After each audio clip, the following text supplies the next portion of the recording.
નમસ્કાર માનદ વેતન કર્મીઓ, સ્વાગત છે તમારું આપણી આ યુટ્યુબ ચેનલમાં જેનું નામ છે ગુજરાતી જીકેની જમાવટ. તો આ રાજ્ય સરકાર દ્વારા જે છે તે માનદ વેતનમાં સૌથી મોટો વધારો કરવાને લઈ અને અપડેટ્સ આપવામાં આવી છે. મિત્રો, ઓક્ટોબર મહિનામાં જે માનદ વેતન કર્મીઓના ખાતામાં પગાર વધીને આવશે, સાથે જ ઓગસ્ટના પગાર અને પેન્શનનું પણ અપડેટ જે છે તે રાજ્ય સરકાર દ્વારા જાહેર કરવામાં આવી છે. જાણીએ આજના વિડીયોમાં વિગતવાર કે દેશની કઈ રાજ્ય સરકાર દ્વારા દેશના રાજ્યના અલગ અલગ વિભાગોમાં કામ કરતા જે માનદ વેતન કર્મીઓ છે તેના માનદ વેતનમાં મોટો વધારો કરવાને લઈને જાહેરાત કરી છે.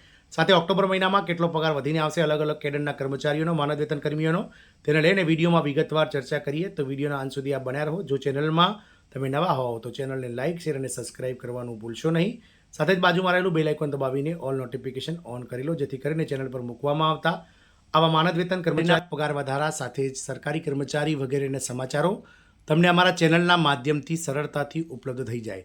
તો વાત કરીશું બિહાર રાજ્યની. તો આગામી ઓક્ટોબર-નવેમ્બર મહિનામાં જ્યારે બિહારમાં વિધાનસભાની ચૂંટણીઓ આયોજિત થવા જઈ રહી છે, ત્યારે વિધાનસભા ચૂંટણી પહેલાં જ બિહારમાં વિવિધ વિભાગોમાં કામ કરતા જે માનદ વેતન કર્મચારીઓ છે તેમના માનદ વેતનમાં મોટો વધારો કરવાને લઈને સરકાર દ્વારા જાહેરાત કરવામાં આવી છે. તમામ જે માનદ વેતન કર્મચારીઓ છે અલગ અલગ કેડરના, તેમના પગારમાં ઓક્ટોબરથી ખાતામાં પગાર વધીને આવશે અને ઓગસ્ટ મહિનાના પગાર અને પેન્શનનું પણ અપડેટ જે છે તે રાજ્ય સરકાર દ્વારા જાહેર કરવામાં આવી છે. વિધાનસભા ચૂંટણી પહેલાં જ બિહારમાં વિવિધ વિભાગોના કર્મચારીઓને મોટી ભેટ આપવાની પ્રક્રિયા ચાલુ છે. એક તરફ રાજ્યની નીતિશ કુમાર સરકારે આરોગ્ય કર્મચારીઓના માનદ વેતનમાં વધારો કર્યો છે, તો બીજી તરફ શિક્ષણ વિભાગે પણ તમામ યુનિવર્સિટીઓના શિક્ષકો અને કર્મચારીઓના ઓગસ્ટના પગાર માટે ₹139,63,40,00,000 જે છે તે ફાળવી દીધા છે.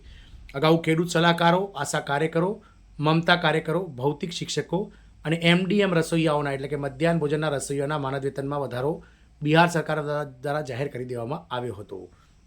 આરોગ્ય કર્મચારીઓના પગારમાં વધારો તો રાજ્યની નીતિશ કુમાર સરકારે કાર્યરત લેબ ટેકનિશિયન, એક્સરે ટેકનિશિયન અને રેડિયોગ્રાફર સહિતની વિવિધ કામદારોના માનદ વેતનમાં ₹11,000થી લઈ અને ₹21,000 સુધીનો વધારો જાહેર કર્યો છે. આ વધારા પછી હવે લેબ ટેકનિશિયન અને એક્સરે ટેકનિશિયનનું માનદ વેતન ₹37,000 જે હતું તેમાં ₹11,000નો વધારો કરી અને ₹48,000 કરી દેવામાં આવ્યું છે. સિનિયર રેડિયોગ્રાફરનું માનદ વેતન જે ₹37,000 હતું તેને વધારીને ₹58,000 એટલે કે ₹21,000 જેટલું માનદ વેતન તેમનો વધારો કરવામાં આવ્યો છે. અને જનસંપર્ક અધિકારી અને ગ્રંથપાલનો પગાર જે ₹43,000 હતો તેમાં ₹15,000 વધારો કરીને તેને ₹58,000 કરી દેવામાં આવ્યો છે. ઓટી આસિસ્ટન્ટનું માનદ વેતન જે ₹32,000થી વધારી અને ₹48,000 કરવામાં આવી છે, એટલે કે ઓટી આસિસ્ટન્ટનું માનદ વેતન ₹16,000 વધારવામાં આવ્યું છે. બેઝિક હેલ્થ વર્કર, ડ્રેસર અને એક્સરે મિકેનિકલનું માનદ વેતન 25,000 હતું, તેને વધારીને 32,000 કરવામાં આવ્યું છે, એટલે કે ₹7,000નો વધારો કરવામાં આવે છે. ECG, EMG, Holter, dialysis, EEG, echo technician અને ફાર્માસિસ્ટનું માનદ વેતન જે પહેલાં ₹37,000 હતું તેમાં ₹11,000નો વધારો કરીને ₹48,000 કરવામાં આવ્યું છે. આ નવા દરો 1 સપ્ટેમ્બર 2025થી અમલમાં આવશે. તેથી જે સપ્ટેમ્બરનો પગાર ઓક્ટોબરમાં આવશે, પેઢીનો ઓક્ટોબરમાં ખાતામાં રકમ વધારવામાં આવશે. આ આદેશથી 300થી વધુ કામદારોને સીધો લાભ સરકાર દ્વારા આપવામાં આવશે. બિહાર શિક્ષણ વિભાગે તમામ યુનિવર્સિટીઓ, ગૌણ સંલગ્ન કોલેજો અને લઘુમતી ખાદ્ય અનુદાન કોલેજોના શિક્ષકો અને બિન શિક્ષણ કર્મચારીઓના પગાર માટે અને નિવૃત્તિ લાભોની ચૂકવણી માટે ₹327.59 કરોડ જારી કર્યા છે.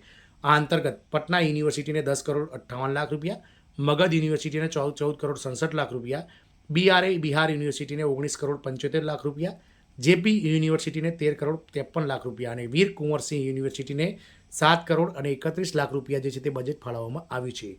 BN મંડલ યુનિવર્સિટીને ₹7,58,00,000, તિલકા માંઝી યુનિવર્સિટીને ₹11,42,00,000, લલિત નારાયણ મિથિલા યુનિવર્સિટીને ₹18,37,00,000, KSDS યુનિવર્સિટીને ₹5,26,00,000, મૌલાના મઝહરુલ હક અરબી અને પર્શિયન યુનિવર્સિટી પટનાને ₹69,00,000, પાટલીપુત્ર યુનિવર્સિટીને ₹20,85,00,000, પૂર્ણિયા યુનિવર્સિટીને ₹5,23,00,000, મુંગેર યુનિવર્સિટીને ₹4,39,00,000ની સહાય સરકારના શિક્ષણ વિભાગ દ્વારા જારી કરવામાં આવી છે. આમ બિહારમાં આવનાર ઓક્ટોબર-નવેમ્બર બંનેને વિધાનસભાની ચૂંટણી પહેલાં જ બિહાર સરકાર દ્વારા તમામ વિભાગોમાં કામ કરતા જે માનદ વેતન કર્મચારીઓ છે તેમના અને તેમના પરિવારના વોટ પોતાની તરફ ખેંચવા માટે ચોક્કસથી આ માનદ વેતન કર્મચારીઓના પગારમાં વધારો કર્યો છે. ઘણા લાંબા સમયથી આ કર્મચારીઓ વધારો ઈચ્છી રહ્યા હતા, જે સરકારે આખરે માંગ સ્વીકારી છે. જય હિન્દ, અસ્તુ.